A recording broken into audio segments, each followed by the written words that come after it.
from the Swisscast Network. Hey friend, Megan here. Quick note before we jump in. You are listening to our special coaching series with Joanna, and this episode is one of our coaching debriefs. That means you are going to hear Danna and me reflect on the coaching session, talk through what we noticed, why we asked what we asked, and what we would want an aspiring coach to take away from it. If you want to listen to the coaching session that we're debriefing, head over to So Frickin' Healthy. The link to the playlist is in the show notes so you can follow Joanna's journey from the beginning. Okay, let's get into it. So let's dig into Joanna, her second session. Yeah, I feel like listening, this was not a great session. We should have postponed by half an hour or something, because I felt like you were running in, you weren't there necessarily yet. So I don't know. How do you feel? Because I felt like it was a really rough start. Sorry, I've been up since 4:30 in the morning, so my brain is going to be slower today. I do apologize. It was a bit rough for me just because I've been up forever. I've been up since 4:30 in the morning and had to run and come back from a meeting. So yes, I was a little bit brain foggy-ish. Yeah. Which I think is okay sometimes, because I'm human too, and I think that that's really important to show our clients, is that there's never a perfect scenario. There's never a perfect, like, I'm always going to be perky and focused and there every single time. Of course, I want to be, and I don't want to be clutter brain. It just took me a little bit longer to pull out a sentence from my brain. I was like in the background listening. I'm going, come on, Danna. You can do it. You can do it. Get it out. I'm just like, oh. Yeah. I felt like, I don't know if you've ever had like a dream where you're running and in the dream you're running, but you're moving very slowly. That's how I felt like the start. Eventually That's you got how my there. brain felt. I know, and that's the thing. This is me tired. This is just me tired, and it felt excruciating in my brain. Mm-hmm. And at the same time, I do hope that she got some feedback. And again, in all honesty, because I want to be honest about this, I usually sit down and review the last call and the notes and everything. I just didn't have the time to do it today. It is 10:30 in the morning. I hit the ground running at 4:30 in the morning. I literally woke up, and within 10 minutes, I was in the car to drive my husband to an early shift, just so that I can have the car for my doctor's appointment on two ends of the world. So it's just is what it is. Like, I really couldn't fully be there, unfortunately. Luckily, her question, I wasn't going to get into supplements right now. I think it's just a very convoluting world, and I don't want to start off the bat with that, because there's no magic pill. Like, if you're continuing to consume certain things and you think that ashwagandha is going to save you from everything, it's not going to, right? So I always do like to touch the basics of what does the diet look like, and understand also where they're at, because to me, one of the most important parts of the conversation that I just had with Joanna was it's very hard for her to leave out the processed foods, which then to me says maybe it's not only once a week. Honestly, I will try avoiding the processed foods, but this is it's so difficult. This is just I'm aware, but reading all the articles about how bad that stuff is for you, but yeah, it is difficult to avoid it. So that I don't see myself being super successful, like 100% non-processed diet. I'm more of the camp of like, I will try to make the choice for an unprocessed food when I can, but yeah, try for maybe 80-20 rule.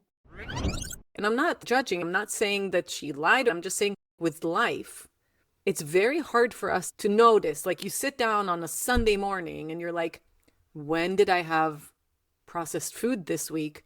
Especially with a person who says like, my memory's not great lately. Mm-hmm. She doesn't remember exactly how often. It could be every other day. And what I usually do, and I didn't feel that this was the right time to do it with her, just because of the stress that she's having now and extra stress with work, usually a food diary is very helpful, not only to me to see what's going on, but also to the person to be like, oh, look at that. Mm-hmm. Yeah, it's a little bit more frequently than I thought. And that's obviously going to make a difference. Mm-hmm. So It's something that I will consider texting her on the WhatsApp group Mhm. to just be like, look, this might be helpful for both of us. And now you have a whole month. So if you manage 2 full weeks, then that's helpful. With other people, I actually tell them, you know what, just mark in your agenda on a day that you had processed food, just mark a red dot. Mhm. Or if you had something that you think is processed food, but is like a healthier one, like she mentioned, the whole wheat pasta, which I don't necessarily consider as a healthier choice, but doesn't matter, mark it in orange. And so it's a very small visual way for her to see, oh, okay, no, it's not necessarily once in a while. It's actually a lot more frequently. Obviously, it's going to make a difference to my everyday function, Yeah.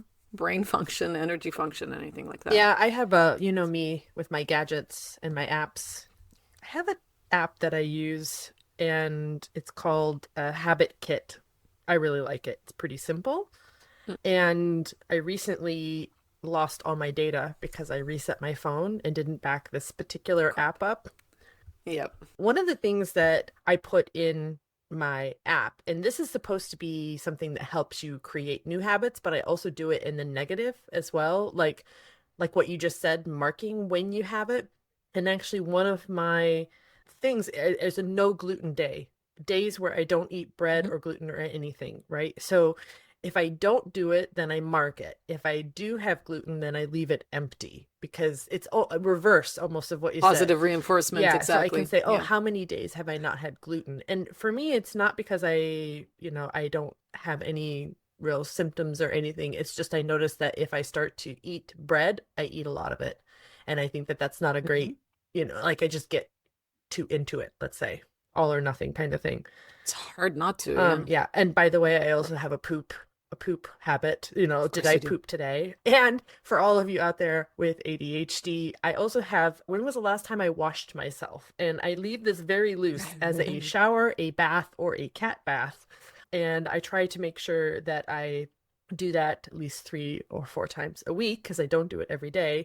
But I also was like, oh, last time I had it, I was like, oh, it was a shower. Anyway, I'm getting off track. But the point is that I think there are ways, like you just said, to quickly mark when you've had a good day, or I'd like to say, like, your positive reinforcement. When did the day, what you eat in that day, make it really good? And when you mark it in something like this, and you also have potentially, like, for example, brain fog day, then you can start to see Mm-hmm. very clearly, oh, I had gluten 3 days in a row and brain fog. And when I stop having it, I don't. Exactly. And I think that that's something that's super easy to maintain because it's literally just, boop, Yeah. you don't have to find your book. You don't have to, you always have your phone with you.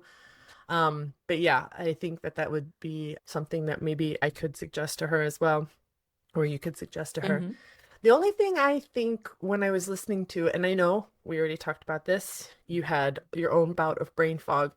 I think if I had been in your situation, because this is often what I do when I'm listening to you coach, like, wait, how would I have done Sure. that differently or the same, right? As two different coaches. And I think this is also the advantage of having us do this together in a way that we can discuss it afterwards so people can understand that there are different ways of doing it and that they'll get a different coaching experience with each coach, just as you do with your diet. And I Mm-hmm. think if I had been in your shoes, I would have probably asked her to give me more like examples of what she was talking Yeah. about because she did a very quick, like, I don't remember things and I, cognitively slow and a little bit of brain fog. I've been thinking a lot about attention span and memory and recall. I was wondering if maybe we could talk a little bit about that, how to kind of optimize those things. I think there's like a lot of conversation now around people being diagnosed lately with late stage ADHD. I never felt like I had that before, but let me tell you, after the kids and the work and everything going on, kind of feel that. And I was just wondering if you have any tips. I'm about to increase my workload by 20% in order to get everything done at the end of the day. Feel like I need to be better with my time management and more focused. And I would love to get back to the sort of ability for deep work and information recall that I had pre children. I don't know if that's Yeah. possible, but I would love to hear your tips and trips if we can maybe look at that today, because I'm feeling very nervous about increasing my workload. And I want to, of course, show them that I can do it and I can do a great job and that I've got this. I think I would have asked her for specific situations where this has Mm. happened. Number one, to allow you more time for your brain to catch up and get inside the door, but also having her as the client process the situations of which she was in also helps her identify for herself common threads, which could be also contributing factor to cognitive brain fog and stuff like that.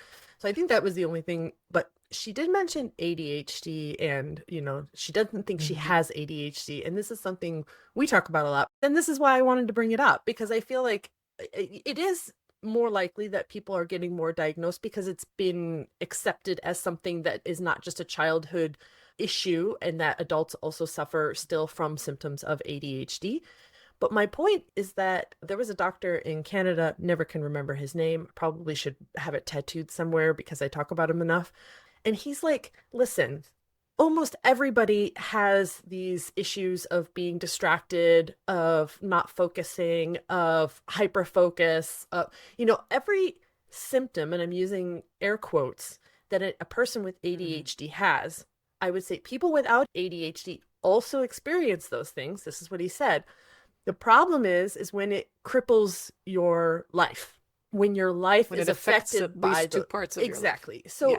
I just wanted to point that out, because I think people can watch videos on social media, YouTube, read articles, and they can relate to that. They can say, "Oh, I feel like that." Yeah. Yes, because everybody does. It's just, does it affect your life enough that you should be diagnosed with ADHD so you can get remediation, Right. therapy, medical therapy, whatever, right? Support for that. Yeah. So I just wanted to point that out, because I think she's very clear. She's like, I feel like I have that, but I don't have that. Like, I know I don't have that, but I feel like I identify with that. And it's funny because she did mention it a couple of times, and I think it's just, the things that I have to think about when someone mentions that is it's all over social media nowadays. And also the dialogue around it's being overdiagnosed, it's being over blah, blah. And I'm like, no, it's just finally being seen and understood a little bit more. But I don't think that I ever told my clients, like, you should probably get diagnosed. There could be ADHD. I'm not here to diagnose her, but there could be, and that could be a struggle, because if she's hitting perimenopause, we're seeing it a lot now that women, just because of the hormonal changes, just because of just all the changes that go through the body, yeah, your ADHD is accentuated. It's like just on freaking steroids. It just is. So you might not have noticed it before, and now you notice it, and you're like, but I'm not ADHD. And it's like, well, maybe you are, babe. Thinking about starting your health coaching journey at the Institute for Integrative Nutrition? Use my ambassador code MeganMcCrory20 for exclusive discounts and special deals that are always going on. Click the link at the bottom of the show notes to take advantage of these deals. And yes, I do get a commission. Consider it your way of supporting the show. Thanks. On TikTok the other day, actually, I wish you were on TikTok again, because there's so many things I want to send you. But this lady's like, okay, we're rebranding perimenopause and menopause. Have you heard this? They're rebranding it to cougar puberty. Oh my God, I'm going to start using that. I know, isn't that, because it's perfect, because we talked about recently, we talked about your boys on the burnout episode, about how they were going through puberty, and they're identity crisis. Your brain is under construction. And I think that cougar puberty, although I don't really like the term cougar in general, but I get the idea. Like, I would call it, like, yeah, whatever. I maybe I would brand it a little differently, but cougar puberty, plus that's hard to say. Cougar puberty, no. Yeah, it's a bit of a tongue twister. I think it really does hit the nail on the head when it comes to women, because it's clear that most women also come through perimenopause and on the other side of menopause as like super powerhouse women that are ready to fuck the world over and watch out, right?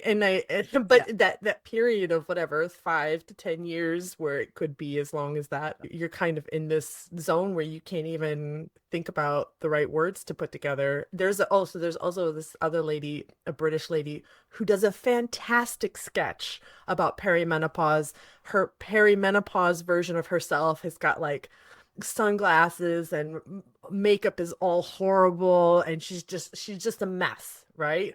And then she pops into the put together, I think I've told you about this lady. She pops into the put together ladies world and just up her life. And the sketch is absolutely fantastic. The other one I just saw the other day was like 3 o'clock in the morning, and perimenopause opens the door and turns on the lights, like, wake up, lady, wake up. And she's like, what are you doing here? Why do I have to wake up? She goes, because I said so. And she just smokes her cigarette and drinks her thing and walks out the door. I mean, It's fucking true. but I just love the fact that, I love the fact that people are being able to create these kind of sketches that brings awareness in a humorous way, that that really happens. Why do we have to wake up at 3 o'clock in the morning every night for 2 hours and not, and then that itself contributes to the brain fog that you were talking about. Exactly. Not just the food that she's eating, No, and that's the thing. That's why I made sure to mention to her. I was like, look, you can have a perfect quote unquote diet, but if you haven't slept well, you're not going to be, your brain is not going to function. So there's so many contributing factors that we need to keep in mind every single day. Yeah.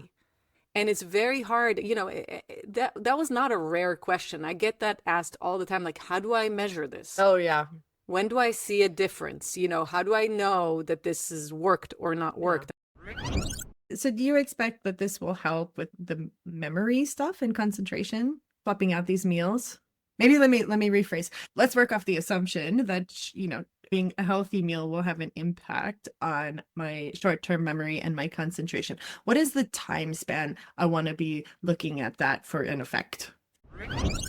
Look, making your diet better is going to be beneficial to you, whether the brain fog is better or not. Right. But there's no way for me to promise certain changes in a certain amount of time. It's just impossible. It really is impossible. And I think to reiterate that on a regular basis and make everyone understand, like, no one has a magic pill. No one has a magic way of doing things.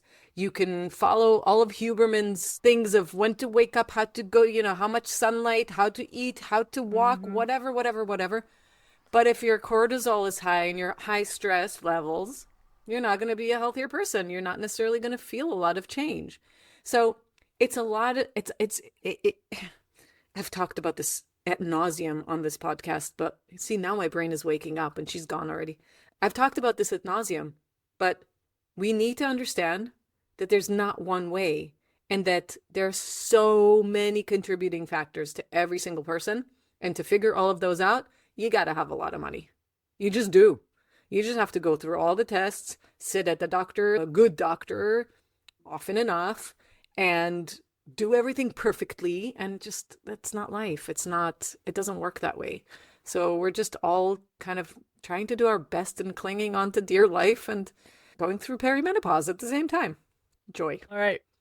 Okay, so we'll see next time what goes on with Joanna after a month. We'll see you in the next one, Danna. All right. Bye, Megan. Bye. Before you go, if you want to hear Danna's full session with Joanna, you've got to check out our other podcast, So Frickin' Healthy. The episodes are about 30 minutes, and you'll hear the full conversation, how Danna navigates the session in real time, and the specific health struggles Joanna is facing. The link is in the show notes, or you can go to sofrickinhealthy.com. This podcast is a production of the Swisscast Network, amplifying English-speaking voices in, for, and about Switzerland. Learn more at swisscast.network.